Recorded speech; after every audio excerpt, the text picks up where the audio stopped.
morgue des Anglais de Manhattan n'a point de limite. Le colonel Dongan prétend... Monsieur de Pontchartrain, pardonnez-moi, mais ce Dongan, est-ce celui qui a servi sous Sa Majesté avant la restauration des Stuarts? C'est celui-là même, monsieur. Il prétend donc que le territoire, si au sud des Grands Lacs, appartient à la couronne d'Angleterre. Il se sert de renégats français pour trafiquer les pelleteries à Michilimackinac.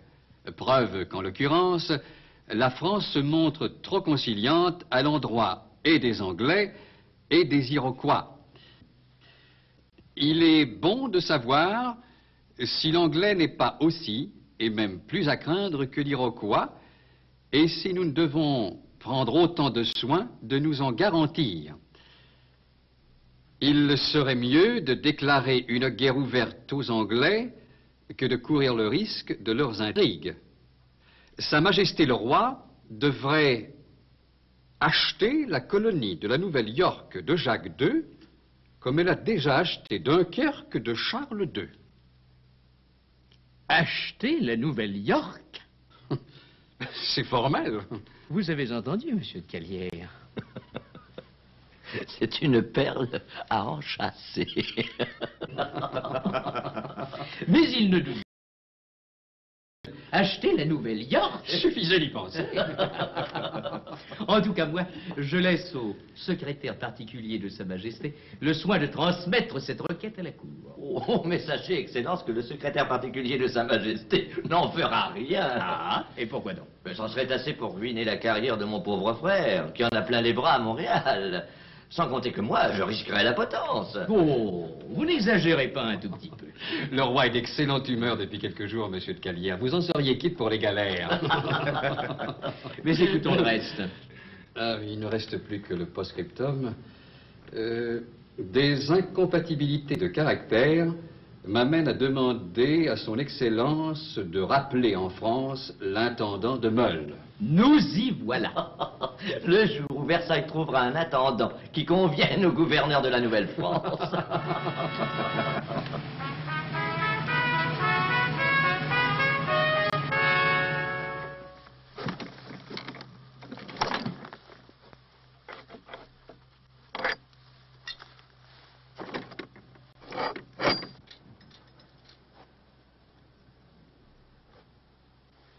Voici votre clé, monsieur l'intendant. Vous avez la vôtre, monsieur le prévôt, et j'ai la mienne. Précaution inutile, sauf votre respect. Je vous demande pardon, monsieur, on ne prend jamais trop de précautions pour décourager les petits trafics personnels, à même les magasins du roi. Son Excellence a des plaintes précises à formuler. Je ne veux pas en avoir. Placez un soldat de faction jour et nuit. J'y penserai.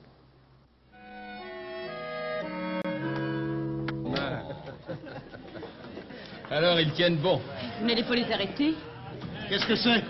Un pari entre le baron de la... La jeune Jonathan? Il dit qu'un baron ne peut pas tenir tête à un Canadien. C'est ce que je vous sers. La même chose. 9 à 9. Ça suffit, voyons. Mais partie nulle, restons-en là. Nul. Jamais de la vie. Vive le baron! Vive le baron!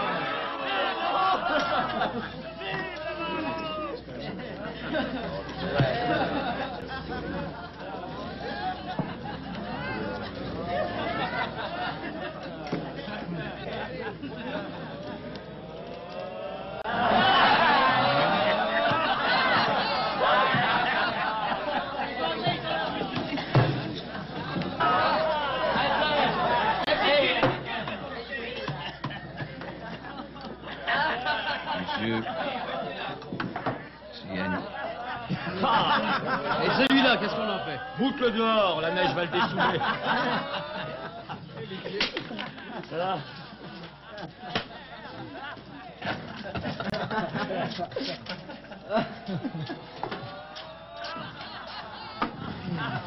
Tiens. Ok.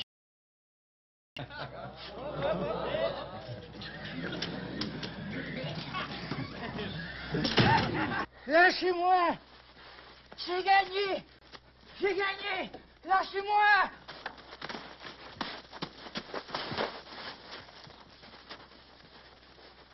Excellent! C'est comme qui dirait les pieds ronds. Mais ce gamin est ivre. Qui est-ce? C'est le jeune Genaple. On le mène au cachot. Mais... Allez! Arrêtez-moi ce voyou!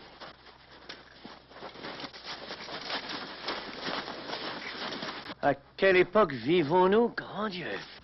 Je suis désolée, croyez-moi. Madame, comment on se retrouve? Le marquis de Denonville a dû s'absenter, affaire urgente. Vraiment? Aurais-je l'impertinence de m'en réjouir? Oh, chevalier. Et rappeler nos souvenirs de la traversée? Ah, 6 mois déjà. Comme le temps passe. Par bonheur, votre beauté demeure, madame. Chevalier, si mon mari vous entendait. Le marquis de Denonville est un fort honnête homme. Il verrait que je ne fais que dire la vérité. Vous êtes insupportable. Mais asseyez-vous donc, je vous en prie.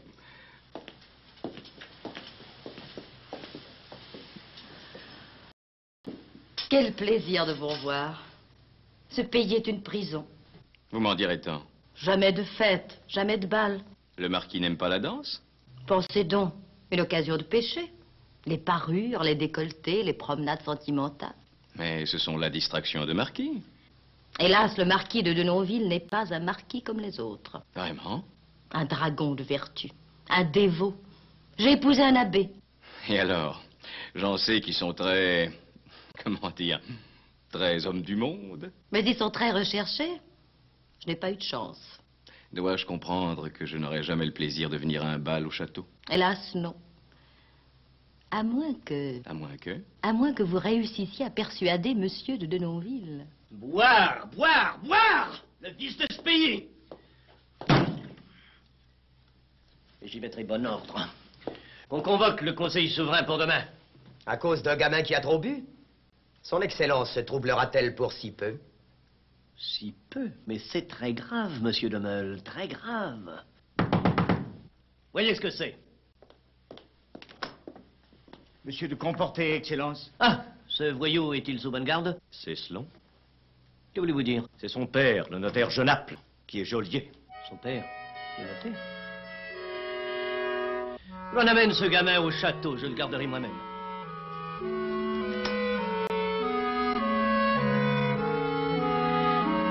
Un grand bal de printemps, voilà ce qui manque à la colonie. Vous vous en chargez? Ah, madame, il n'est rien que je ne ferais pour avoir le plaisir de tenir cette main dans la mienne le temps d'un menuet. Oh. Marquis, mon mari, le chevalier me faisait l'honneur de son entretien. Excellence. Nous rappelions les souvenirs en vous attendant. Désolé de rompre un si charmant tête-à-tête. Vous prendrez bien une infusion de thé et des gâteaux. Oh, Excellence, je n'y tiens pas tellement. Si, vous y tenez. Et moi de même.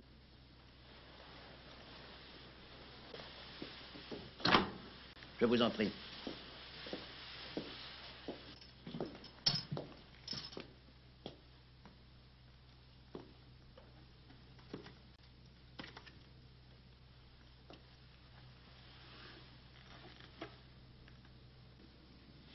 Qu'est-ce qui me vaut cette visite inopinée?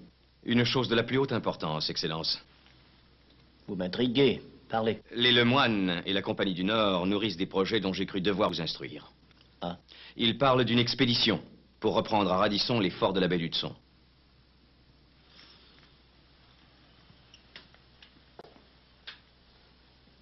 Et ces projets vous effraient, chevalier?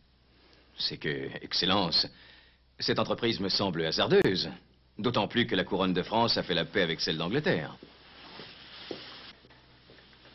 Et vous savez quand doit partir cette expédition?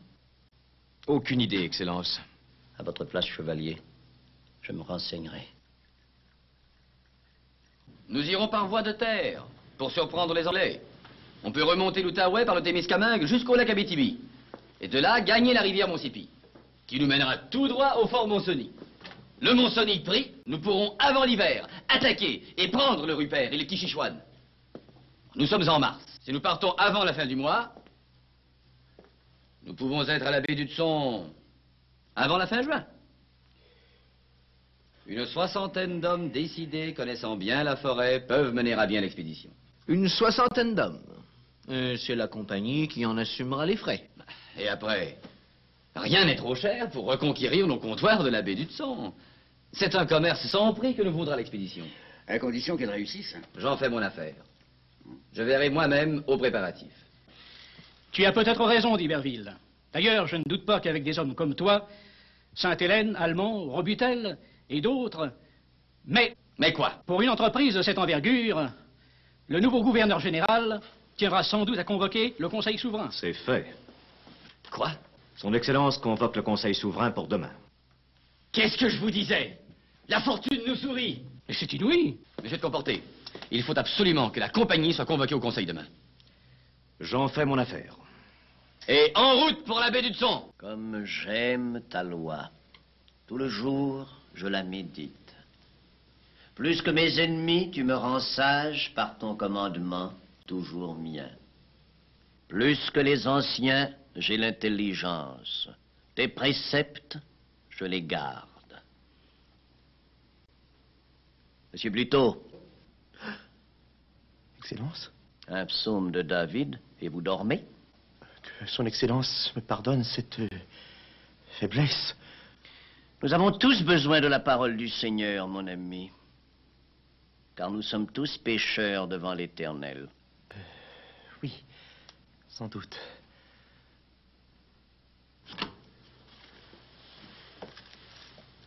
Vous désirez? Il est 10 heures, Jacques René, et je me sens toute lasse.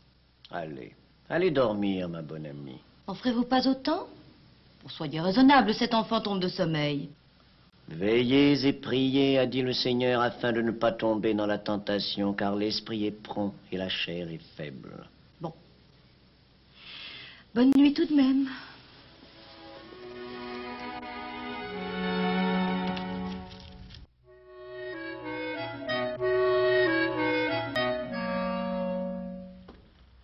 Monsieur de Seignelay chez moi.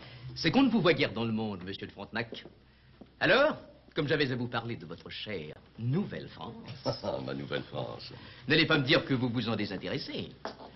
En tout cas, moi, je vous le dis sans embâge, l'attitude du marquis de Denonville m'inquiète. Savez-vous qu'il veut oxyre tous les Anglais? Et cela vous fait rire. Savez-vous, Excellence, que les Anglais veulent en faire autant? Tout de même, comte, tout de même. Oui, je sais. C'est une vieille querelle. Et pour la bien comprendre, il faut être sur place. Et loin de la cour, les gouverneurs dansent. Confession d'un vieux pécheur. Il y a des tentations irrésistibles. Mais vous l'avouerai-je, pour venir à bout des Iroquois, je crois, moi aussi, qu'il faut oxyre un peu, messire les Anglais. Vous êtes un vieux guerrier, monsieur de Frontenac, et je vous comprends. Mais il ne faut pas oublier que Jacques II, le gracieux parent de Sa Majesté, est maintenant sur le trône d'Angleterre. Ah, voilà. C'est là le drame. Ce n'est pas exactement ce qui m'amène. Il faut nommer là-bas un nouvel intendant. Encore? Le marquis de Denonville me demande la révocation de monsieur de Meul. Alors j'ai pensé au chevalier de Champigny. Monsieur Jean Bochart.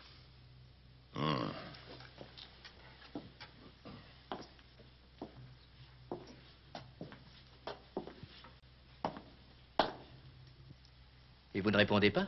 Excellence, si j'étais encore gouverneur de la Nouvelle-France, je vous répondrais tout de suite.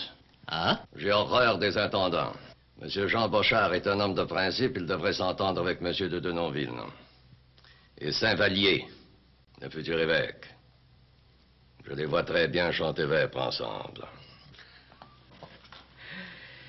Et dans leur raison, ils oublieront peut-être leur querelle.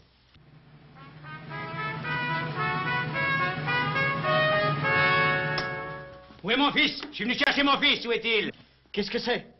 Je suis son père. Allez me le chercher! Et seul son Excellence. Qu'est-ce que vous dites? Il faut d'abord demander audience. Je veux qu'on me rende mon fils et tout de suite! Mais ce n'est pas moi, mais son Excellence. Eh bien, allez me le chercher, son Excellence! Allez me le chercher, vous dites! Au lieu de piétiner, espèce de porte-plume! Mais quelle est sa page? Le gouverneur travaille. Je veux voir le gouverneur. Il a perdu la raison, ce monsieur. Je veux qu'on me rende mon fils et tout de suite! Écoutez... Vous tenez à ce que je fasse un malheur? Oh, attendez, attendez, je vous en prie. Qu'est-ce que c'est que ce jeu de cache-cache? Asseyez-vous, monsieur. Asseyez-vous. Quels sont donc ces cris? ciel, ce n'est pas un c'est un ogre. Qui donc? Le père du gamin. Le notaire? Faites-moi sortir ce malotru. Vous faites-le vous-même.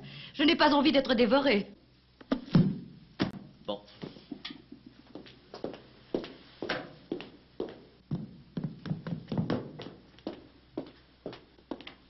Qu'est-ce que cette profanation? Depuis quand ça arrange ton droit de séquestrer les mineurs, sans procès et sans consulter les parents? Depuis qu'il y a des parents qui ne savent pas élever leurs enfants, monsieur. L'éducation de mon fils ne regarde que moi. Je suis assez gros pour m'originer moi-même. Je ne veux pas en faire un bigot, monsieur. Garde! Quoi? Qu'est-ce que ça signifie? On emprisonne le geôlier maintenant? Je me Emmenez-le! Tyran! Enchaînez-le! Parisiens! Vous comparaîtrez devant le Conseil souverain!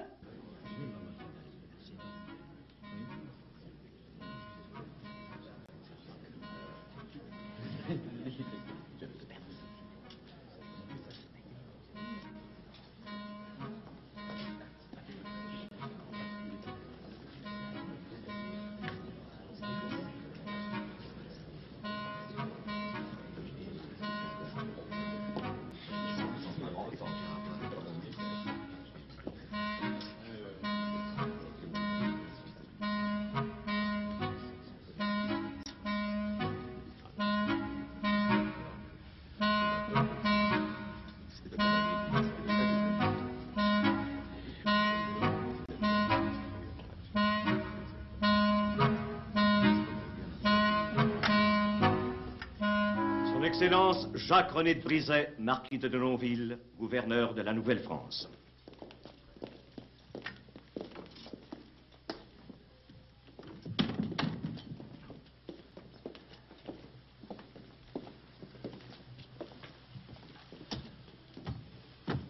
Messieurs, prenez place.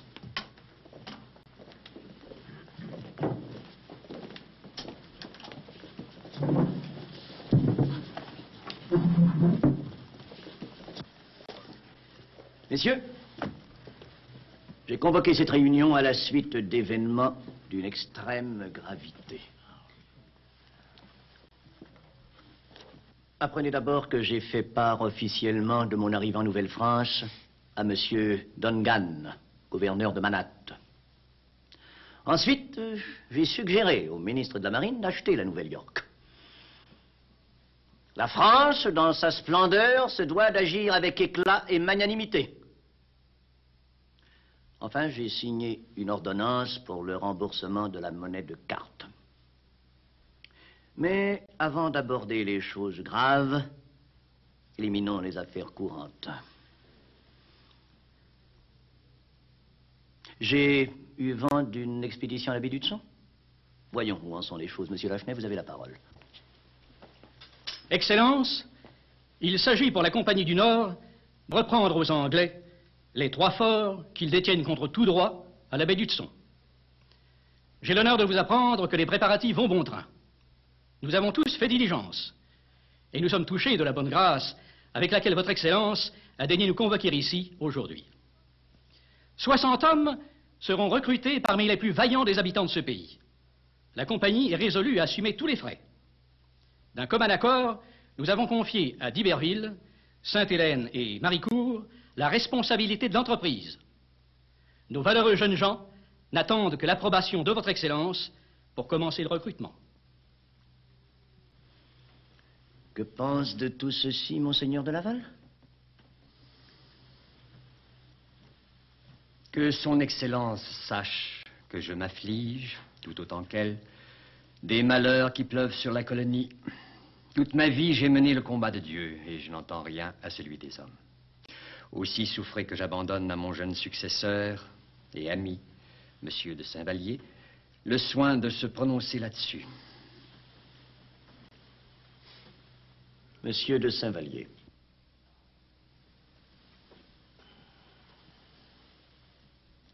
Cette expédition, Excellence, m'apparaît comme le palliatif idéal à la paresse, à l'ivrognerie et à la licence qui sévissent dans ces contrées. J'appelle sur l'entreprise toutes les bénédictions du ciel. Que le ciel vous entende, monsieur l'abbé. Vos paroles soulignent bien l'objet premier de la présente réunion. Messieurs, vous avez l'autorisation vice-royale. Au surplus, j'autorise 30 soldats à se joindre à l'expédition.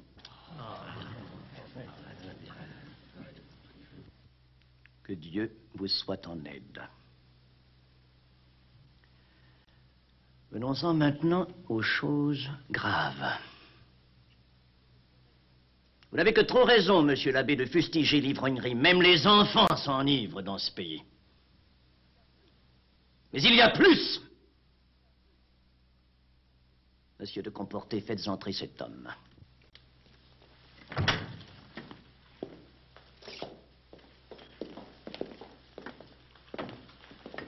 Voici le père de ce malheureux. Cet homme est un forcené. Il a insulté le gouverneur général de la Nouvelle-France. J'exige qu'il vienne à genoux demander pardon au roi et à son représentant.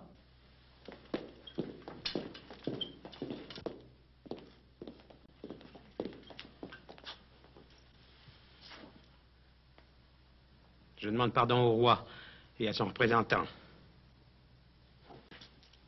Cet homme n'aura plus le droit de porter son épée. Sinon, lorsqu'il sera nécessaire au service de Sa Majesté et au bien du pays. Allez, remettez votre épée au procureur général.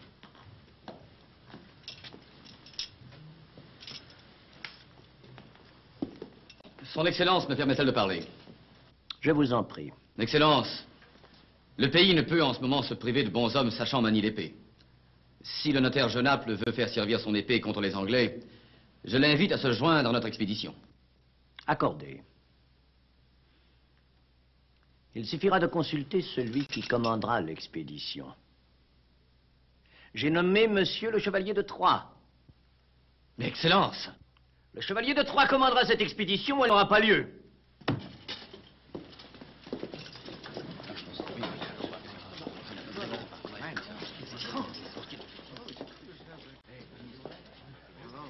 Les derniers seront les premiers seront les derniers, a dit le Seigneur.